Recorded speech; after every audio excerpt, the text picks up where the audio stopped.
Hi friend, कशा आहात तुम्ही? आय होप सगळे ठीकच असताल. तर माझ्या कुकिंग चॅनलमध्ये मी तुमचं मनापासून स्वागत करते. आणि हो फ्रेंड्स, रिक्वेस्ट आहे की ही जी रेसिपी आहे ना, तर स्किप न करता असंच पुढे कंटिन्यू पाहत राहा. आणि आपल्या चॅनलला सबस्क्राईब केलं नसेल तर प्लीज माझ्या चॅनलला सबस्क्राईब करा आणि जेवढं होईल तेवढं शेअर आणि लाईक करायला विसरू नका. तर मी तुमच्यासाठी एक रोज नवीन छान-छान अशी रेसिपी घेऊन येत आहे. तर आज ही घेऊन आलेली आहे. आज मी इथं बनवत आहे पुरी आणि भाजी. हो, पण पुरी नाही, त्याला पराठा म्हणला तरी काही हरकत नाही. मी मस्त अशी पराठा टाइप एक रेसिपी बनवलेली आहे आणि ती तुमच्याशी शेअर केलेली आहे. तर मग चला तर मग आता वेळ न घालवता आपली रेसिपीला आता स्टार्ट करूया. सर्वात आधी काय केले, थोडीशी कोथिंबीर, 1 टोमॅटो, 1 कांदा घेतलेला आहे आणि त्याची ना एक पेस्ट तयार करून घेतलेली आहे. आणि इथं मी काय केलं माहिती आहे का, 4 ते 5 जे बटाटे आहेत ना, त्याला बॉईल करून घेतल्याच्या नंतर त्याची साल काढून घेतलेली आहे आणि कढई घेतलेली आहे. कढईमध्ये थोडंसं तेल ॲड केलेलं आहे ना, आता आपल्याला काय करायचं थोडंसं एक 1 ते 2 तमालपत्र आणि थोडंसं जिरा लाल होईपर्यंत काय केले, चांगलं तडतडीत होईपर्यंत करून घेतलेलं आहे. तर आपण ह्याच्यामध्ये काय करूया, जी आपण पेस्ट कांदा, टोमॅटो, कोथिंबीरची जी पेस्ट केली होती ना, ती इथं मी तेलामध्ये ॲड केली. आता ह्याच्यामध्ये काय करायचंय आपल्याला, अर्धा-अर्धा चमचा इथं मी घेतलेला आहे लसणाची पेस्ट आणि आल्याची पेस्ट. आता हे काय केलं, चांगल्यापैकी मिक्स करून घेतलेलं आहे. तर तुम्ही इथं पाहू शकता. आपल्याला आता हे काय करायचं, बेसिक मसाला जे आहे ना, आपण ते ॲड करूया. इथं मी घेतलेला आहे धना पावडर 1 चमचा, चिकन मसाला घेतलेला आहे 1 चमचा आणि तसंच इथं मी काय केलेलं आहे, थोडंसं म्हणजे मटण मसाला आहे, ते पण इथं मी घेतलेला आहे 1 चमचा.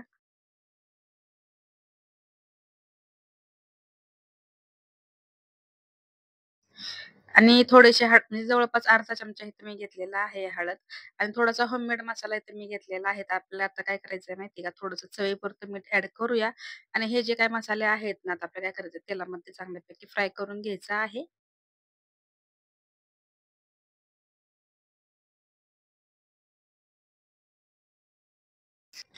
आणि हा जे मसाला आहे ना, चांगला तळेपर्यंत आपल्याला काय करायचंय, असंच कंटिन्यू चालू ठेवायचंय. आणि नंतर गॅसचा फ्लेम कमी करून ह्याला 2 ते 3 मिनिटं असंच झाकण ठेवून ठेवून देणार आहोत. कारण ह्याचा कच्चापण जे आहे ना, पूर्ण निघून जाईल. म्हणजे थोडंसं नाही का शिजलं जाईल. तर मग आता ह्याला काय करूया, 2 ते 3 मिनिटं आहे ना, असंच ह्याला झाकून ठेवूया.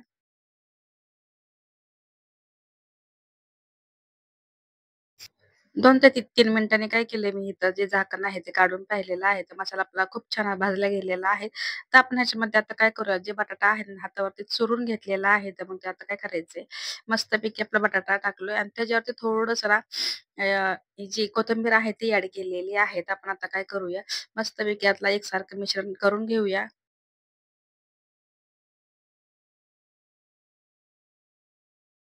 बटाटा आणि जे मसाला आहे ना, ते चांगल्यापैकी मिक्स झालेला आहे. इथं मी काय केलेलं माहिती आहे का तुम्हाला, म्हणजे ते व्हिडिओ स्किप झाला माझ्याकडनं. जे आहेत ना, तर गरम पाणी घेतलेलं आहे. जर तुम्हाला क्वांटिटी कमी जास्त करायची असेल पाण्याची, तर तुम्ही तर करू शकता. पुरी भाजी म्हणले की काय होतं, भाजी थोडीशी पातळच असते ना, त्यासाठी थोडीशी पातळ बनवलेली आहे. पण हो, गरम पाणी इथं मी घेतलेलं आहे बरं का. ते तुम्ही पाहू शकता. आपली भाजी रेडी झालेली आहे आणि इथं परफेक्ट अशी भाजी तयार झाली. तर आपण आता पीठ मळायला घेऊया.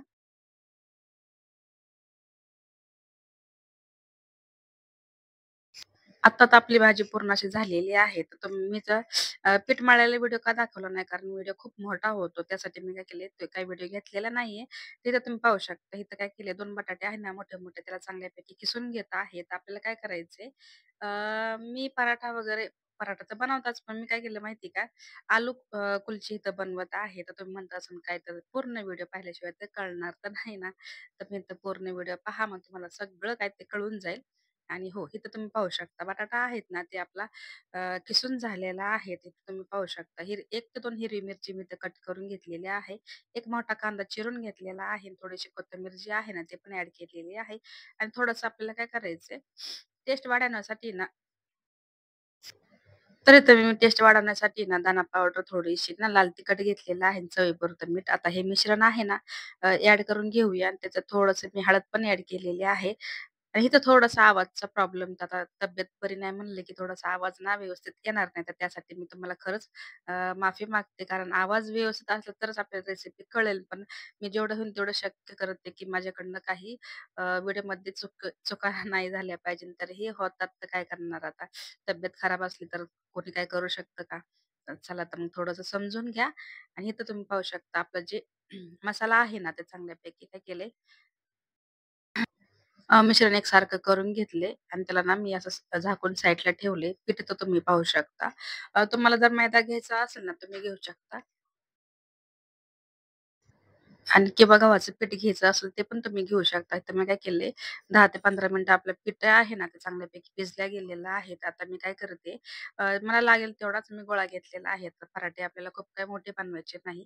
एकाच साइजचे बनवायचे आहेत. तर मग एका छोटासा पेढा घेतलाय आणि त्या पेढ्याला थोडंसं म्हणजे अ, पीठ लावून घेतलेलं आहे. आता हे आपण थोडंसं लाटून घेऊया म्हणजे नाही का सारण जर भरायचं असतं आपल्याला त्या पद्धतीने थोडंसं लाटून घेऊया.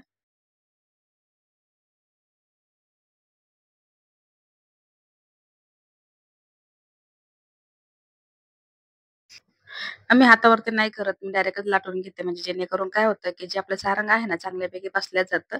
हातावरती जर बनवले, की ते छोटी होती आणि म्हणजे जास्त कमीच बसतं. त्यासाठी मी काय केले, जे आहे ना, तो उंडा आपला मोठाच घेतलाय. तुम्ही आता पाहू शकता सारण भरून झालेलं आहे. तर आपलं काय करायचं, हळूवार हाताने नाही व्यवस्थित म्हणजे फुटली नाही पाहिजे, असं थोडंसं लक्ष द्यायचं. कारण बटाट्याचं तर असलं ते तर फुटतातच. तरीही काय करायचं, हळूवार हाताने म्हणजे लाटून घ्यायचं आहे. जेणेकरून काय होईल, की आपले पराठे आहेत ते व्यवस्थित होईल आणि तुम्ही तर पाहू शकता माझी जी आहे ना, तर ती चांगल्यापैकी झालेली आहे. तर इथं तुमच्याकडे जर काळे तीळ असतील, तुम्ही तर आधीच लावून घ्या. माझ्या लक्षात नाही आलं, की नंतर माझ्या लक्षात आलं, की ते तीळ लाटतानाच लावले जातात. कारण व्यवस्थित बसतात. त्यावरती टाकल्यावर ते काही बसत नाही. तर त्यासाठी थोडासा पाण्याचा हात घेतला तरी चालेल किंवा लाटताना थोडंसं वरती टाकलं तरी काही हरकत नाही. तर मी थोडेसे तीळ पण लावून घेतलेले आहे नंतरच्या वेळेस. आधी थोडी चूक केलेली आहे. इथं तुम्ही पाहू शकता. तवा जे आहे ना, थोडा तापून घेतलेला आहे. थोडंसं गावरान म्हणजे साजूक तूप आहे ना, ते थोडं लावून घेतले. त्याच्यावरती काय करायचंय आता हे आलू कलरची आहे ना, ती ह्याच्यावरती ॲड करूया आपण. ह्याला काय करायचं दोन्ही साइड ह्याची चांगल्यापैकी जोपर्यंत ह्याचा जे वरचा रंग आहे ना, तो लालसर येत नाही तोपर्यंत काय करायचंय पराठा टाइप ह्याला चांगलं भाजून घ्यायचं. काय होतं, की जेणेकरून पराठा आहे ना, तर आत पीठमध्ये कच्चं वगैरे राहिलं तर ते व्यवस्थित लागत नाही खायला. त्यासाठी काय करायचंय चांगल्यापैकी ह्याला भाजून घ्यायचं आहे. तर तुम्ही तर पाहू शकता एक बाजू ह्याची झालेली आहे आणि दुसऱ्या साइडला मी पण काय केले थोडंसं तूप वगैरे लावून आहे ना पूर्ण व्यवस्थित हे बघा इथं चूक झाली माझी, की वरून टाकलं. वरून कसं बसणार आहे ना, थोडंसं लक्षात नको का यायला? तरी पण जाऊ द्या. हां, नंतर मी काय केलं, साजूक तूप वगैरे लावून घेतलं व्यवस्थित आणि नंतरच्या वेळेस चांगल्यापैकी मस्त अशी माझी जी आहे ना, आलू कलरची मस्त अशी झालेली आहे. तर ही तुम्ही पाहू शकता कशाप्रकारे एकदम मस्त अशी बनलेली आहे ना. हो, खरंच खूप छान लागते खायला. मी फटाफट काय केलं माहिती आहे का, हे पण बनवून घेतले आणि बाकीचे म्हणजे जवळपास मी 7 ते 8 असे बनवलेले होते. घरच्यांना पण खूप अशा वेगळ्या पद्धतीने जर बनवलं तर खूप त्यांना आवडलेलं आहे. तर मग आता हे माझी फायनली जी रेसिपी आहे ना, ती पण झालेली आहे. तर तुम्ही आता पाहू शकता. बटाट्याची भाजी आणि आलू कलरची कोणाला आवडणार नाही. तर चला तर मग व्हिडिओ आवडला असेल तर व्हिडिओ लाईक करा, चॅनलला सबस्क्राईब करायला अजिबात विसरू नका. भेटू नेक्स्ट व्हिडिओमध्ये आणि हो, ज्यांनी हा माझा व्हिडिओ पाहिला असेल ना, त्यांचा मनापासून आभार मानते आणि हा व्हिडिओ मी इथंच एंड करते. भेटू नेक्स्ट व्हिडिओमध्ये. तोपर्यंत स्वतःची काळजी घेत राहा. सर्वात महत्त्वाचं खात राहा, आनंदात राहा आणि हो, आपल्या चॅनलला जेवढं होईल तेवढं शेअर आणि लाईक करायला विसरू नका. कारण काय होईल, तेवढाच तुमचा मला सपोर्ट भेटेल, की मला आणखीन उत्साह येईल माझे व्हिडिओ बनवायला, की माझे व्हिडिओ तुम्हाला कसे वाटतात तेही मला कळेल. चला तर मग बाय.